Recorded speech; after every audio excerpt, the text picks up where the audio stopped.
Boa tarde, que bom ter a sua companhia hoje, nessa sexta-feira, dia 9 de outubro, comigo, Carol Tormena, que faço companhia para você todos os dias aqui na rede Evangelizar de televisão.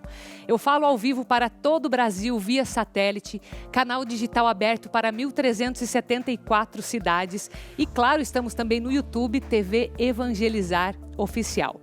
No programa de hoje, começando essa sexta-feira, nós temos aqui dois convidados. A minha primeira convidada é a psicóloga Luana Giacomelli e nós vamos falar sobre aquele sentimento de raiva excessiva, como que nós podemos lidar com ela. Você já sentiu isso em algum momento ou conhece alguém assim? Então, esse programa hoje vai te ajudar muito nesse quesito. O meu segundo convidado é o agrônomo Lucas Felipe e ele traz aqui para nós hoje a ideia de um aplicativo, uma startup social que gera renda para o agricultor familiar e você vai conhecer um pouco mais sobre este projeto. Nós também vamos mostrar para você e tirar as dúvidas sobre o carboidrato, como que ele age aí na sua dieta, o que a gente precisa fazer a respeito para ter uma alimentação bem saudável. E a nossa receita de hoje será um muffin de maçã que você vai poder fazer de repente hoje ainda ou no seu fim de semana. Então fique com a gente, a Vida em Foco está começando.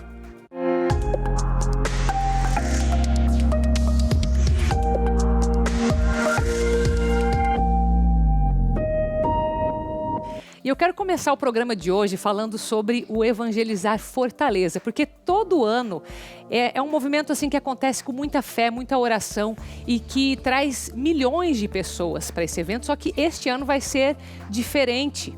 E o meu amigo está aqui hoje, o âncora William Teixeira, e vai contar mais. Tudo bem, William? Boa tarde, Carol. Boa tarde para você que nos acompanha em todo o Brasil, seja via satélite, seja pelos canais abertos ou pelas redes sociais. Pois é, Carol, nós estamos nesse tempo de pandemia. Sim. E esse evento, né, o 13º Evangelizar Fortaleza, que reúne dados da Polícia Militar, quase 2 milhões de pessoas, esse ano será de forma online. O lado bom é que as pessoas que todos os anos falam assim, mas eu gostaria tanto de acompanhar o evento, eu não posso acompanhar. Esse ano vai acompanhar pela TV Evangelizar e pelo nosso canal do YouTube. Que delícia, né? Então é uma oportunidade para você que de repente nunca foi no Evangelizar Fortaleza, vai poder acompanhar. Você que está em São Luís do Maranhão, você que está em outras partes do Brasil vai conseguir nos acompanhar, não é? Em Minas, Recife, enfim. Verdade. Que legal. Olha só, Carol, como eu falei, um evento que reúne mais de 2 milhões de pessoas. Esse ano nós teremos 2 palcos, digamos assim, né? Um será aqui a TV Evangelizar, o nosso auditório, e o outro Fortaleza. Então nós teremos a programação, começa 3 horas da tarde, com o texto da Santa Chagas, direto aqui do auditório da Obra Evangelizar. Depois nós vamos para Fortaleza, com um show local da Ticiana. Depois testemunhos ali da própria Arquidiocese de Fortaleza. Tá. Aí retorna aqui para os estúdios da TV Evangelizar com o padre Reginaldo Manzotti, com a missa às 5 horas da tarde. Olha Normalmente, essa missa é celebrada pelo arcebispo de Fortaleza, mas esse ano será celebrada aqui pelo padre Reginaldo Manzotti. Aí segue ali a programação por volta de 6h30, momento de adoração ao Santíssimo Sacramento, e à noite, momento de evangelização pela música. O padre Reginaldo Manzotti escolheu um tema pertinente para esse tempo que nós estamos vivendo. Qual é? Deus provê, Deus proverá. Ai, que delícia. E o olha só. lema, perseguidos, mas não abatidos. Que forte, hein? É forte esse lema, né? Está lá na primeira carta de São Paulo aos Coríntios. Então, Deus prover, Deus proverá. Com certeza, diante de tantas perdas que nós vivemos nesse ano de 2020, Deus provê, Deus proverá. E diante de tudo isso, Deus está cuidando de nós. Então, nós teremos aí 2 estúdios, um aqui em Curitiba, TV Evangelizar, outra em Fortaleza, e o bacana é isso, você vai poder rezar conosco em todo o Brasil, como diz aqui a Carol Tormena, mais de 1.370 cidades, nos acompanhando pelos canais abertos, aplicativo, nosso canal do YouTube. Que legal, que boa notícia que você trouxe, viu? Seja bem-vindo sempre aqui ao Vida em Foco. A data, não falei da data, dia, é verdade, 24 dia 24 já, de outubro, tá chegando, né? Dia 24 aí de já. outubro. Então, assim, nós queremos convidar vocês aí do Ceará, né? Temos vários canais abertos no estado do Ceará, mas todos que nos acompanham agora nesse momento, vamos juntos, é o 13º Evangelizar Fortaleza. Eu tive a graça de participar de 5 eventos, né? Nossa. Esse ano é um ano diferente, você também já esteve participando 2, 3 vezes? Sim, duas vezes. O ano passado foi a última, né? Que nós estávamos juntos. E uma até, coisa né? bacana, Carol, as pessoas, 2 milhões de pessoas naquela praia de Iracema, né? Mas hoje, né, nesse ano, no dia 24, nós vamos chegar a 3, 4, 5, 6, 7 milhões de pessoas. Com certeza. Porque esse é o alcance da TV Evangelizar. Com certeza. Que bom, que boa notícia. Obrigada, viu? Volte sempre aqui. E fica nosso convite para que você acompanhe aí com uma fé ainda maior, né? Porque estamos precisando, de fato, de orações fortes e acho que vamos caminhando assim para o final do ano. Que bom que teremos esse evento no dia 24. Obrigada, isso aí, viu, Carol Tormena. Só mais uma coisinha. Tudo isso possível graças a você que mantém a rede Evangelizar de Comunicação. Deus abençoe sua vida. Obrigada, viu? Bom, agora vamos seguir aqui com a nossa primeira convidada. E ela é uma psicóloga, o nome dela Luana Giacomelli. E a gente vai falar de um assunto que eu tenho certeza que vai te interessar, porque sobre raiva, né? Tudo bem? Seja bem-vinda, viu, Luana? Obrigada, Carol. Boa tarde. Olha só, acho que esse sentimento é algo que eu diria assim, a gente acaba negando muitas vezes, né? Porque ninguém se vê como raivoso. Às vezes até a pessoa ela admite que ela é ansiosa, que ela é, enfim, que ela é uma pessoa mais para baixo ou muito... Mas a raiva a gente dificilmente admite, né? Acho que você falou um ponto muito importante, porque acho que a raiva é uma emoção como qualquer outra. Uhum. E socialmente a gente nega. A gente classifica felicidade e realização como as positivas, e daí o medo, a raiva como as negativas. E a gente... Socialmente é muito, a gente nega muito, né, a raiva, e aí a gente tende a não perceber quando ela começa a aparecer dentro da gente. Então eu sempre ensino os pacientes de que a gente tem que colocar a raiva como se fosse um termômetro. Quando a primeira manifestação, que é corporal, que é física, quando a primeira manifestação começa, que pode ser alterar o tom de voz, em você pode ser o coração ficar mais acelerado, ou sentir aquele calorão que vai, né, chegando aqui no pescoço. Quando a primeira manifestação da raiva aparece no corpo, é quando a gente tem que ficar com sinal de alerta. Olha só. Se ela vai intensificando, o termômetro vai subindo, eu vou percebendo que do tom de voz alterado, eu tô gritando com as pessoas, é o momento da gente fazer a pausa. E aí que a gente precisa aprender quais são as manifestações nossas, individuais da raiva. Como é que ela aparece em mim, no meu corpo, como ela aparece no corpo do meu marido, do meu amigo, do meu filho. Como é que ela aparece essencialmente no corpo? Ah, então ela varia de pessoa para pessoa. Com certeza. Existem manifestações normais, né? Acho que comum a todos nós, que é especialmente aquele calorão que vai subindo, as pessoas percebem que vão ficando... Às vezes fica até vermelhas, não?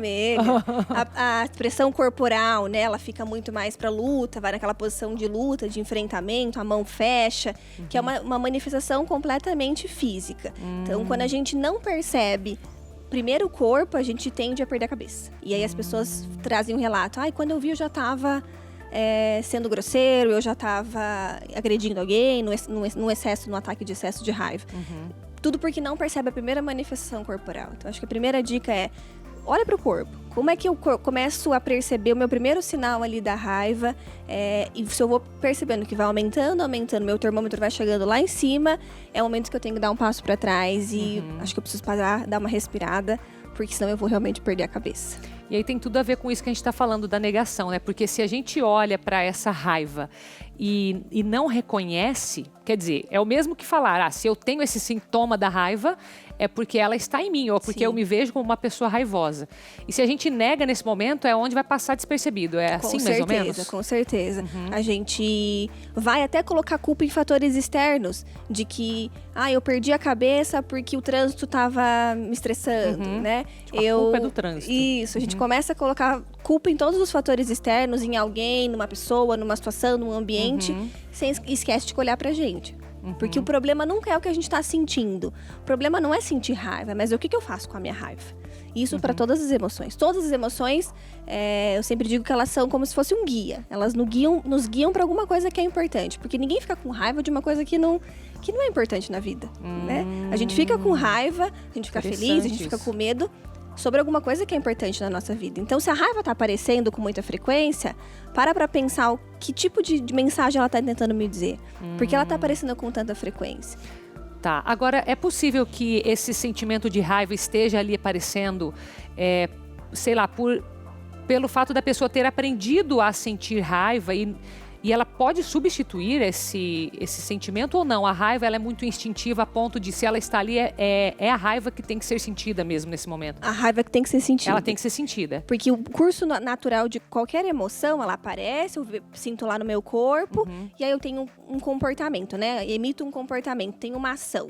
E aí, quando eu tô tentando não sentir aquilo ali, qualquer emoção que seja raiva ou felicidade, eu barro o curso normal da emoção e aí eu tento substituir, por exemplo, estou com raiva, então eu vou respirar e vou começar a ficar feliz, né?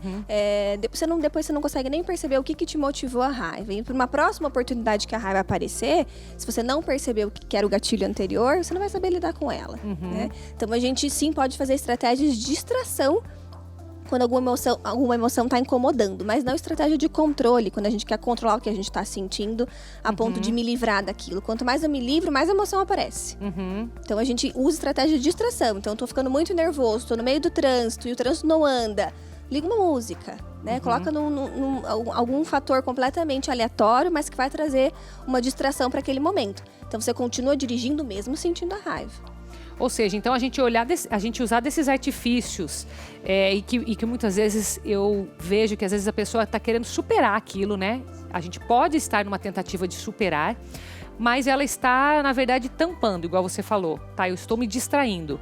Então, o que é que a gente poderia fazer um caminho que seja mais efetivo para controlar? Eu não gosto muito da palavra controlar, porque igual você falou, a gente precisa de alguma forma manifestar isso, mas de uma forma que não fira as outras pessoas, sim, né? Sim, acho que o caminho eu percebo ela surgindo, fico em contato com ela e aí não faz nada.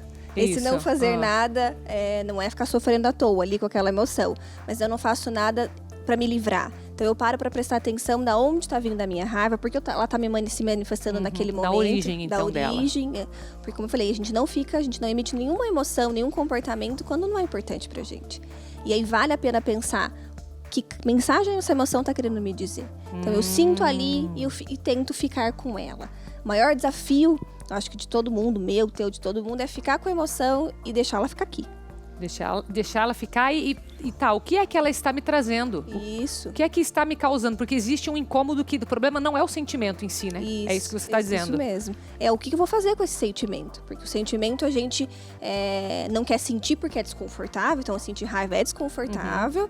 Mas, ao mesmo tempo, esse desconforto traz uma mensagem por trás. O que está ali por trás desse desconforto? E quanto mais eu aprendo a lidar com esse desconforto, mais eu entendo sobre mim. E quando eu mais entendo sobre mim, eu tenho a oportunidade de ser mais capaz, numa próxima oportunidade, numa próxima situação que eu tenho raiva, emitir um comportamento muito mais saudável, né, muito mais controlado. Porque a raiva, quando ela é bem administrada, ela nos impulsiona, ela é positiva. Então, quando a gente administra bem a raiva, a gente sente aquela energia vital de vou resolver esse problema. Isso está me trazendo raiva, eu vou correr atrás. Então, a raiva, quando ela é bem administrada, ela é super positiva, ela não é negativa. E você falando isso, tem até uma curiosidade, porque a gente, nesse nosso julgamento, perante os sentimentos, a gente acaba achando assim, nossa, eu sou uma pessoa má ou boa por causa desse ou daquele sentimento. E tem um santo, que é daqui da Igreja Católica, que é São Jerônimo, e ele era conhecido como uma pessoa raivosa, assim, uma pessoa brava, estressada, enfim. Sim. E eu acho interessante isso, porque a gente vê, né, que uma pessoa se santificou, mesmo sendo humana, né? Mesmo sentindo raiva e outros sentimentos que com certeza ele teve. Para que a gente não fique, né, também nessa de se julgar por causa de um sentimento, né? Ou eu precisar só sentir coisas boas, né? Sentimentos essa obrigação positivos, também, eu só posso estar feliz, eu não posso em algum momento... Não tem alguma coisa errada comigo. Isso, pelo contrário, acho que o natural é a gente poder sentir um pouquinho de todas essas emoções, porque elas aparecem em momentos específicos, situações específicas, então só alegria, só felicidade... a gente talvez está tapando algumas coisas que precisa olhar também. Verdade.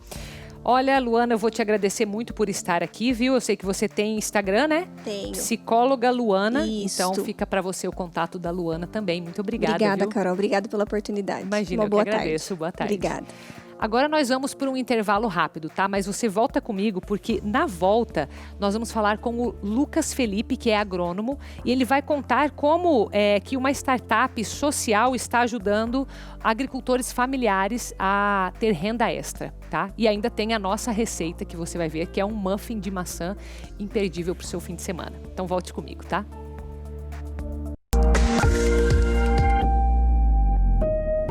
Estamos de volta com o programa A Vida em Foco desta sexta-feira, dia 9 de outubro. O programa de variedades e informação de todas as tardes aqui da Rede Evangelizar de Televisão. Agora eu vou falar com o meu segundo convidado, que é agrônomo, é o Lucas Felipe. E olha que interessante, durante a pandemia, ele criou uma startup social que se chama Cultivando, legal no inglês, né? Que legal esse nome, gostei. E ela gera renda para o agricultor familiar. Olha que interessante. Tudo bem? Seja bem-vindo, Lucas. Muito prazer estar aqui com vocês. Eu que agradeço. Me fala como que foi. Foi durante a pandemia mesmo que surgiu? Como que é? Ou ela ampliou durante a pandemia? Na verdade, ela teve uma mudança de ação. Né? Porque a gente iniciou nossos projetos junto de uma incubação com a Fundação Telefônica, né? Tinha uma ideia de ajudar a agricultura familiar, só que a gente não sabia o quê. Certo, ainda. Só uma ideia, quero ajudar os agricultores familiares. Desenvolvimento econômico. Aí, como eu sou engenheiro agrônomo, né, eu sempre gostei da área de orgânicos e tal. Daí a gente escreveu uma ideia no processo de incubação em 2019. A gente ganhou uma mentoria, ganhou até recurso financeiro para criar o serviço digital. Aí a gente ia iniciar 2020, beleza, agora vamos lançar essa ferramenta que a gente criou aqui para comércio de orgânicos. Aí veio a pandemia, quebrou todos os nossos negócios. Nossa, mas e aí? E mesmo assim vocês fizeram? Aí a gente reinventou. Né? A gente acabou se reinventando e começou a notar qual a maior necessidade da região onde a gente estava alocado, né? Que era na região do município de Agudos do Sul. Né? E a maior necessidade deles era agroindústrias de pequeno porte, de produção de origem animal. Né? Eles precisavam de regularização e legalização. Aí o meu sócio, né, o Marcos Fusco, ele trabalha há 14 anos com isso. Né? Daí eu falei, Marcos, eu também sou desenvolvedor web, né? Aí, Marcos, eu vou digitalizar sua cabeça. Eu falei isso pra ele. Daí a gente começou, ele me passando as ideias assim, de como que tem que se fazer o processo e eu comecei a colocar tudo isso em código. Né? E a gente criou a nossa plataforma de legalização automatizada. Isso mesmo. Nossa, isso mesmo. Que legal, que legal. Então a gente pode dizer que realmente foi na pandemia, porque assim, o teu projeto de 2019 mudou totalmente. Mudou totalmente o escopo. Foi só vamos dizer, um combustível para que você pudesse ir com toda a energia em 2020. É que, assim, eu falo muito no empreendedorismo social, que quem é empreendedor social, ele não tem que ser focado na solução, ele tem que ser focado no problema. Né? E a gente sempre foi apaixonado pelo problema, que era a baixa renda da agricultura familiar. E com nossa... sempre foi teu foco. Sempre foi meu foco. Quero mudar a vida dos agricultores de pequeno porte. Né? E nisso a gente viu, poxa, a solução de venda de orgânicos não deu certo, mas a solução do Sim tá trazendo agora um fruto para os agricultores familiares. Então eu acertei o objetivo, né, que é mudar a realidade financeira dos agricultores. Que legal, que legal. É interessante isso que você falou, né? É focar no problema. Quer dizer, é se preocupar e olhar para aquele problema, porque dali você vai tirar as respostas e vai fornecer a solução, claro. Sim, é que uma das coisas que limita, né, a criatividade do empreendedor social é que às vezes ele acha que a solução dele é a perfeita. Né? E assim, a construção no empreendedorismo social tem que ser construída junto com aquela pessoa que você quer mudar a vida dela. Né? Ele tem que dizer o que ele precisa, não é você tem que falar para ele o que ele precisa. E aí, nesse ponto, o teu sócio te ajudou muito ou você teve que conversar com outros produtores? Como que foi isso? Foi uma construção muito coletiva mesmo, assim, sabe? Porque a gente teve que olhar para o lado técnico e legal, né? Porque tem todo um regimento governamental sobre as leis de produção de alimentos e origem animal. E também teve que olhar para a realidade do agricultor. O que se aplica e o que não se aplica na lei. Né? Tanto é que a gente começou a mostrar isso para o órgão fiscalizador do Estado e eles começaram a trazer soluções que viabilizariam isso. Que é agora que foi chancelada a lei do SUSAF. Que é uma lei do Estado do Paraná que ajuda os agricultores a se legalizarem para vender no Estado todo. Aí amplia também a rede. Amplia a rede e a Que comercialização. legal, que legal. Tá, e me conta um pouco mais assim da prática. Beleza, você pegou todos os dados, jogou no sistema.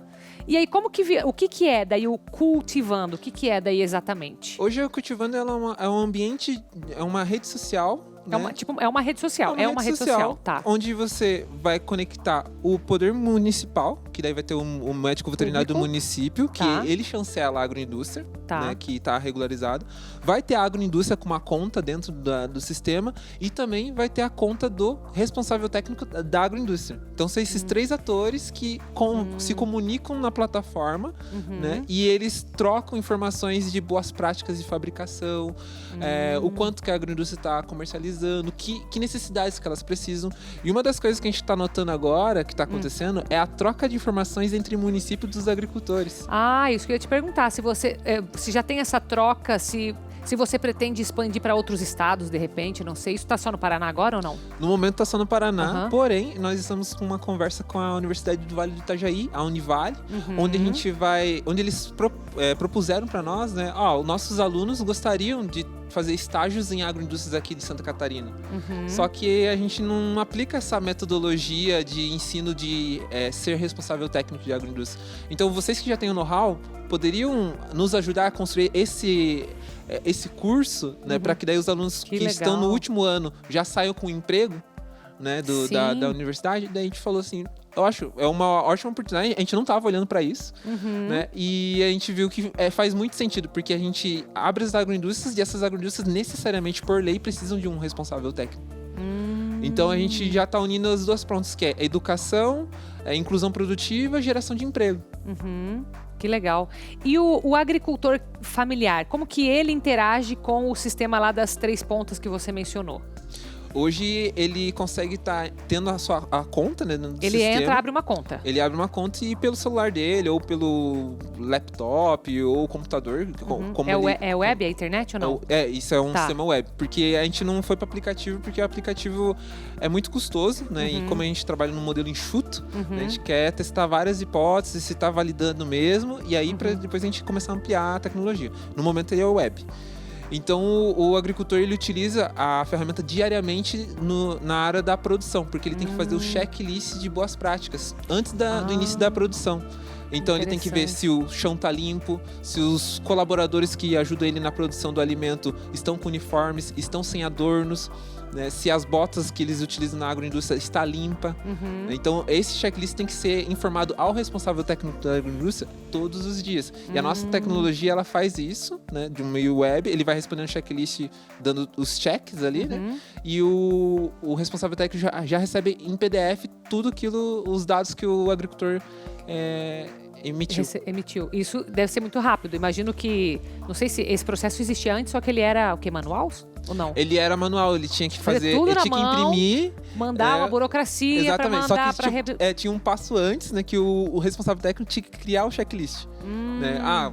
Produtor de salame. Aí eu vou ter que criar um checklist para salame. Um produtor de queijo, tem que criar um checklist para produção de queijo. Nossa. Aí a gente começou a automatizar tudo isso. Então, se o produtor de queijo, ele entra na parte de queijo e vai fazendo um checklist, ele insere lá o e-mail do RT, o e-mail da prefeitura e o e-mail da agroindústria, que são esses 3 canais que vai a cópia do checklist do dia.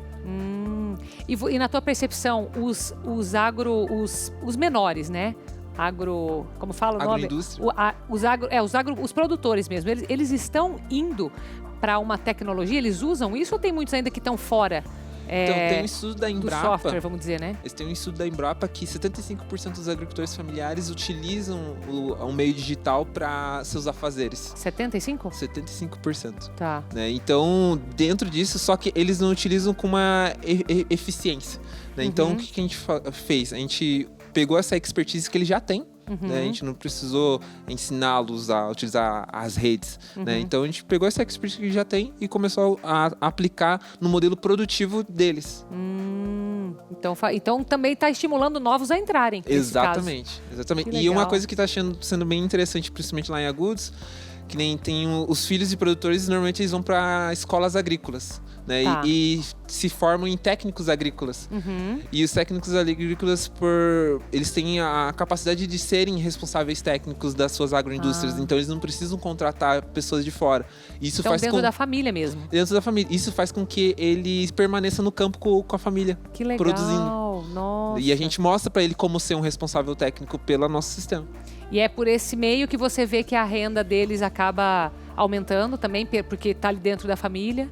Exatamente. Esse é um dos pontos. É um dos pontos, e também a questão que eles conseguem atingir novos mercados, né? Que nem pelo Sim. SUSAF, ele não vai comercializar só no município, ele vai comercializar no Paraná vai todo. aumentar a renda. Que legal esse projeto, hein? E você tá realizado com ele?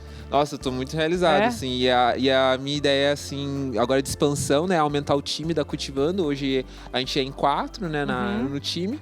E junto com as universidades, mostrar pros engenheiros agrônomos, pros médicos veterinários, pros zootecnistas, que esse lado da agricultura familiar é muito importante ter um olhar. Porque, infelizmente, na graduação não nos ensinam isso, né? Eles ensinam uma agricultura mais larga escala, Sim, uma entendi. agricultura mais latifundiária. E eu nunca me encantei por esse tipo de agricultura. Eu sempre me encantei por agricultura de pequeno porte. Olha né? só. E nisso, muitos colegas meus falavam, mas o agricultor familiar não tem dinheiro para nos pagar. Daí, realmente, no caso atual, eles não têm. Mas se você insere uma inclusão produtiva nele, ele vai crescer a renda dele. E Consequentemente, ele vai ter condições de te financiar. Que legal. Nossa, muito, muito inteligente a sua estratégia. Que legal, parabéns, viu? Tem algum contato que você gostaria de deixar aqui? O site? Bom, o site é cultivando.com.br. Vai aparecer para você. E o Instagram E também, tem né? o Instagram, que segue a gente lá, que todas as novidades vão estar por lá. Hoje essa semana a gente foi convidado pelo IDR para participar do Expo Técnica, para mostrar a nossa plataforma para outros agricultores estarem se incluindo. Então, dia 15, né, nós vamos estar fazendo uma live junto com o Estado do Paraná. Lá no Instagram. Isso, no Instagram Legal. e também no YouTube. E também no YouTube. Que legal. Então, ó, já aproveito para você seguir lá essa ideia super legal que é o Cultivando Vida no Instagram. Muito obrigada, viu, Lucas? Eu que agradeço. Sucesso para você.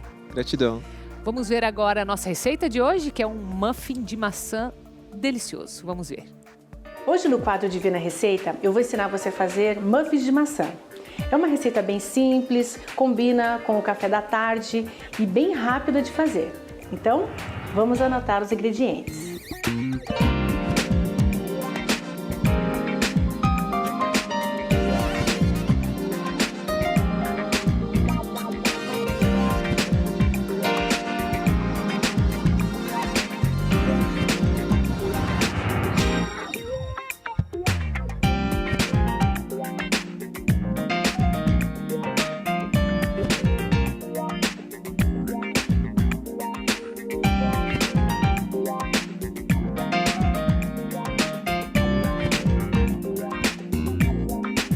Nessa receita, eu estou usando então as maçãs picadas.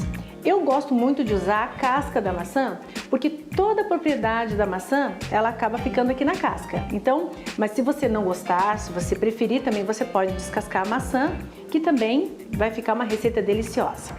Eu coloquei a maçã no açúcar e a canela e deixei marinando por aproximadamente uns 15 minutos. O que vai acontecer? A maçã ela vai soltar aquele caldinho dela e vai ajudar a deixar a receita bem mais saborosa, certo? Então, vamos partir para a receita. Os muffins, eles são assados nessas formas especiais para muffins. Essa aqui é uma forminha de papel que você encontra nas casas especializadas de confeitaria. É bem baratinho, você vai encontrar vários modelos e vários motivos. Então, aqui nós vamos colocar então para assar. O nosso forno já está pré-aquecido também a 180 graus, porque quando começamos a fazer a receita, você já tem que ligar o teu forno para pré-aquecer. Então, vamos misturar aqui a farinha de trigo,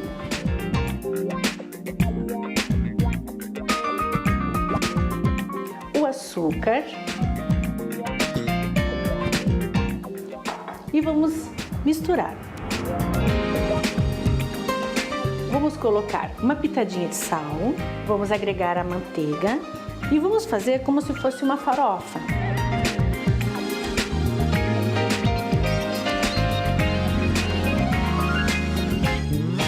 Essa farofa, você pode começar a misturar ela com a espátula. Mas para ela ficar bem agregada, bem esfareladinha, é interessante você ir com a mão mesmo, ir apertando e fazendo aquela farofa como se fosse uma farofa de um cookie, certo? Então a gente vai misturar bem aqui até a gente colocar o restante dos ingredientes. A mistura está pronta e agora eu vou colocar o fermento em pó. Vou misturar novamente, para que o fermento misture bem na massa. E aí eu vou abrir no centro aqui dessa mistura e vou colocar a maçã, o ovo e o leite e vou misturar até fazer uma mistura homogênea. Ó, aqui tem esse caldinho, certo? Esse caldinho aqui, ele vai dar um sabor bem diferenciado na receita. Então, vamos colocar aqui.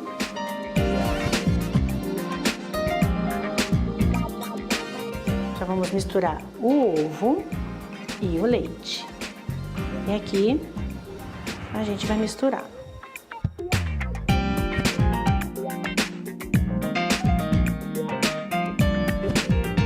Então, nós vamos aqui, ó, pegar uma quantidade, ó, que dá certinho a quantidade para a gente colocar aqui na forminha do muffins.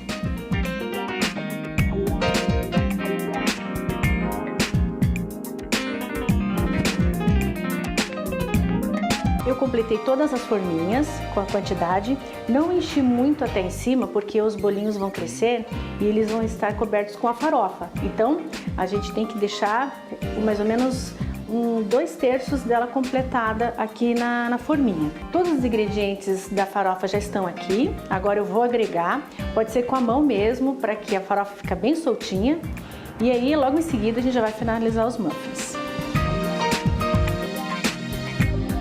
Aqui eu vou finalizar com um pouquinho de canela, que combina bastante com maçã. Eu finalizei a farofa, agora só falta colocar a noz pecan. Eu vou simplesmente picar grosseiramente essa noz aqui na receita. Ela vai dar um sabor bem diferenciado, vai ficar crocante a farofinha. Então, eu já vou começar a colocar a farofa.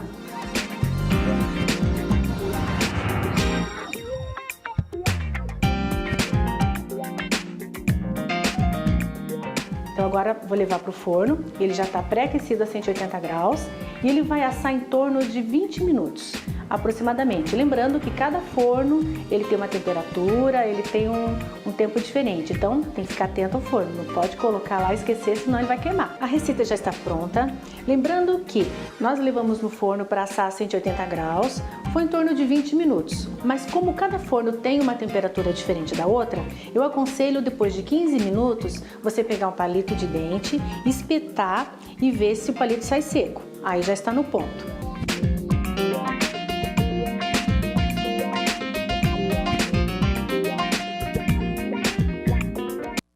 Ficou bonito esse muffin, né? Para você servir aí, ó, num café da tarde, eu já fiquei imaginando, né? Acho que é bem prático para você fazer. Vamos para um intervalinho rápido, mas ó, na volta nós vamos ver se essa história de comer carboidratos à noite, será que pode ou não pode? Nós vamos ver uma nutricionista falando sobre isso, então volte comigo depois do intervalo.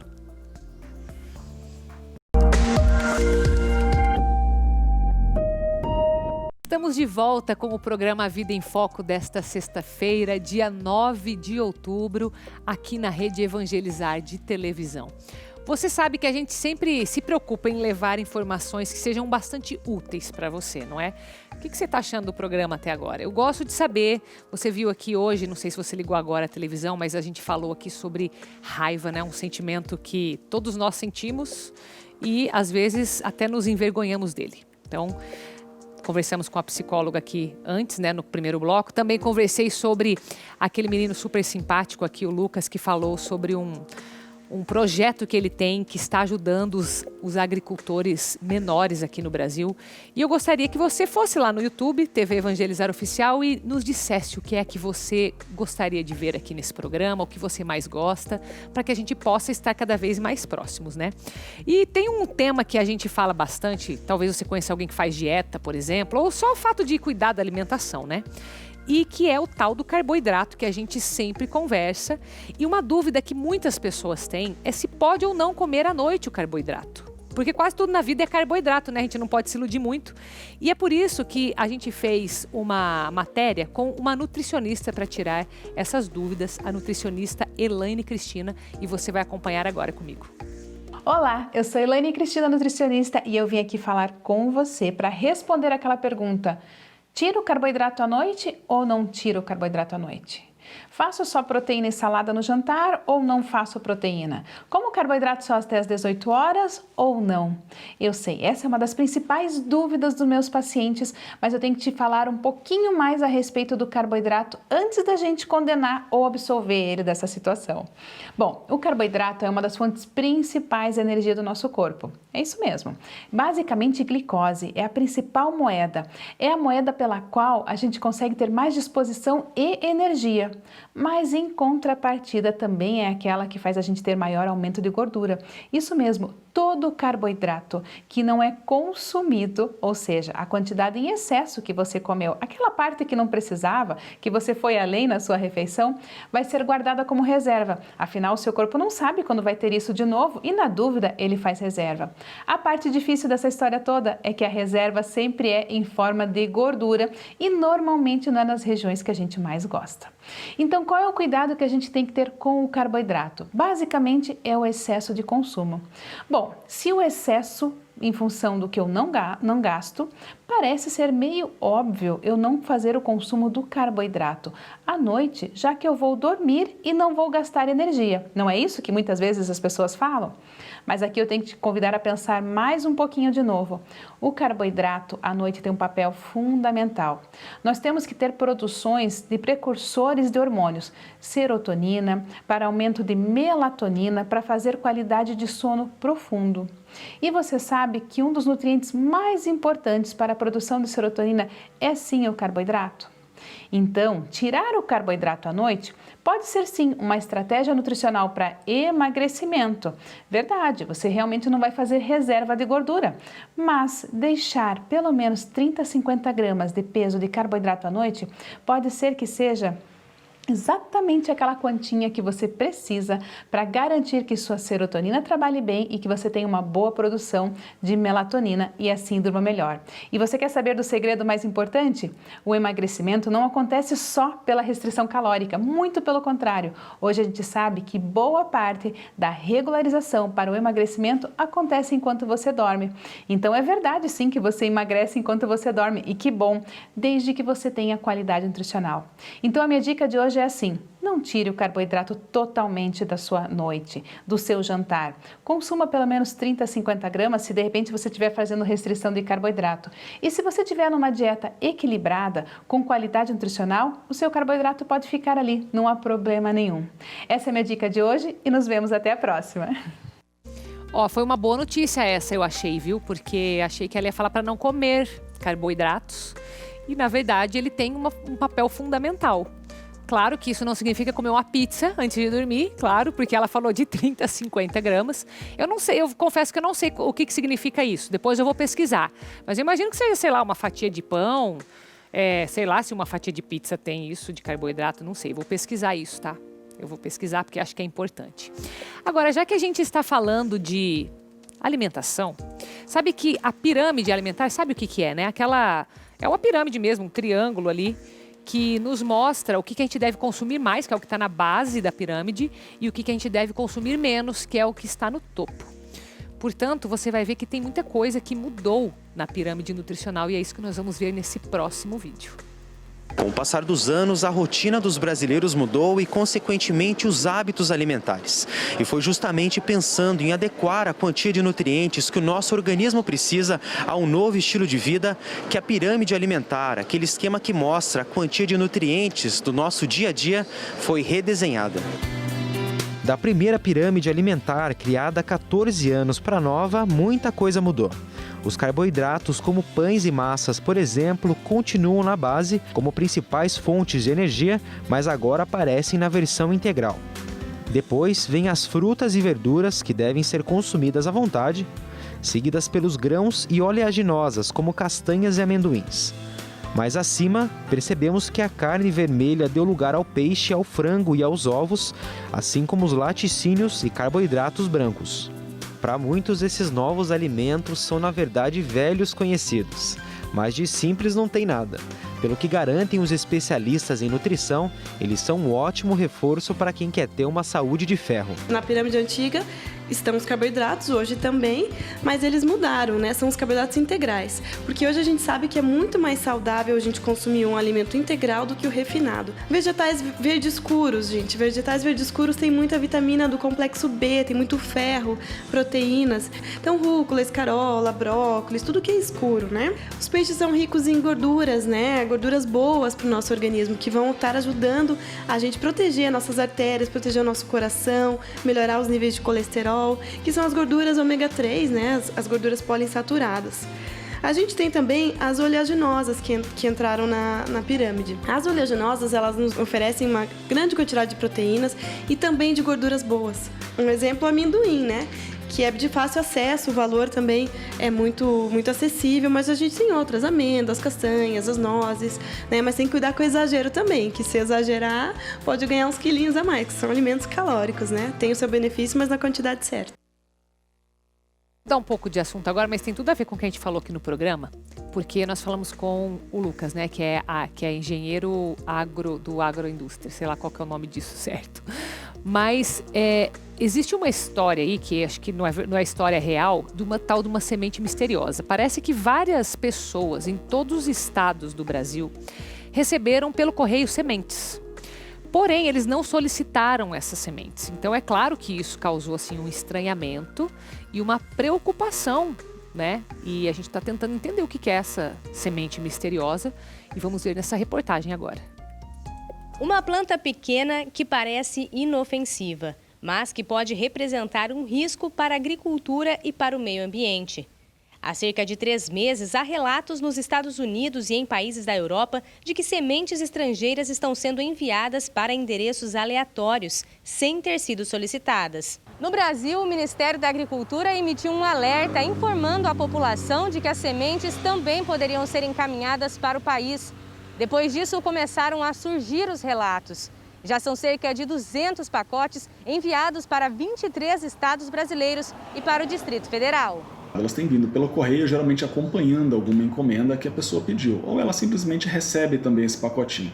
Existe uma terceira possibilidade, que é a compra. A pessoa ela tem a intenção de comprar e ela realiza essa compra de sementes estrangeiras na expectativa de trazer uma planta, mas o que a gente tem é uma determinada planta, mas o que a gente tem observado é que as pessoas compram uma planta e recebem uma outra semente que não corresponde àquela que ele comprou. Em nota, o Ministério da Agricultura afirma que todos os pacotes foram originários de países asiáticos, como China, Malásia e Hong Kong. O governo chinês nega essa informação. Em Maringá, no noroeste do Paraná, uma moradora que prefere não se identificar recebeu as sementes no fim do ano passado e plantou em 2 vasos. O resultado é a planta que mostramos no começo da reportagem. A mulher, de 45 anos, afirma que não sabe a origem das sementes e que, como o marido dela trabalhou muitos anos com agricultura, não desconfiou que a planta poderia representar um perigo. O risco é que essa semente seja uma planta daninha, é o primeiro risco que eu consigo imaginar. Tá? O que seria uma planta daninha? Seria uma planta, uma nova planta daninha, seria uma planta que não existe no país, né? Que ela está chegando agora. Essa planta ela entra no nosso país, ela se adapta muito bem nas nossas condições climáticas, ela tem um alto potencial de disseminação e um alto potencial de competição com outras plantas. E, consequentemente, ela vai se tornar uma planta daninha. Ela pode trazer prejuízo tanto na agricultura como no meio ambiente também, competindo com a nossa flora local. Na agricultura, toda entrada nova de praga, ela traz consequências. E a primeira delas é o aumento no uso de agrotóxicos e o aumento do custo de produção, consequentemente. No caso das plantas da moradora de Maringá, fiscais da Agência de Defesa Agropecuária do Paraná, a ADAPAR, retiraram todos os vasos do local e enviaram tudo para análise. E aí nós fizemos a coleta de todo esse material, dessas plantas. Coletamos também o substrato, que porventura poderia já ter presença de sementes, porque essas plantas já estavam soltando sementes. E aí lacramos todo esse material e encaminhamos para o nosso laboratório oficial do estado do Paraná, que fica no município de Curitiba, para identificar então a presença de pragas, que porventura essa planta poderia estar carregando, né? Por enquanto, ainda não há comprovação se de fato as sementes podem ser uma ameaça à saúde humana, à produção agrícola ou ao meio ambiente. Uma das hipóteses é que pode se tratar de uma fraude conhecida como brushing, que é basicamente o envio de mercadorias não solicitadas com o objetivo de registrar compras falsas feitas pela internet e melhorar a reputação de lojas e produtos online. Mesmo assim, a orientação é que os pacotes não sejam abertos e nem descartados, mas entregues aos órgãos de defesa agropecuária para que sejam feitas as análises. Agora, olha, isso é um assunto sério, viu? Porque receber algo que você não solicitou, por mais que seja assim uma semente inocente a princípio, a gente não sabe o que é aquilo ali, o porquê que está na sua casa. Primeiro, né? Primeira coisa que eu ia me questionar, como que essa pessoa sabia meu endereço? Eu já sou meio paranoica nessas coisas. Mas assim, o fato de ser uma plantinha não significa que você possa plantar sem nenhum prejuízo, sabe? Então, o ideal, se você de fato recebeu alguma coisa na sua casa, ou se já recebeu, procure as autoridades e entrega isso, sabe? Não plante, não mexa com isso. A gente não sabe o que tem ali. O fato é isso, né? Se você não pediu, não é porque tá chegando de graça na sua casa que é confiável, sabe? Tem que tomar bastante cuidado, tá? Mas agora nós vamos encerrar o programa, né? Porque já estamos ao final. Você continua na nossa programação aí da Rede Evangelizar de Televisão e eu espero você aqui, tá bom? Então, fica com Deus.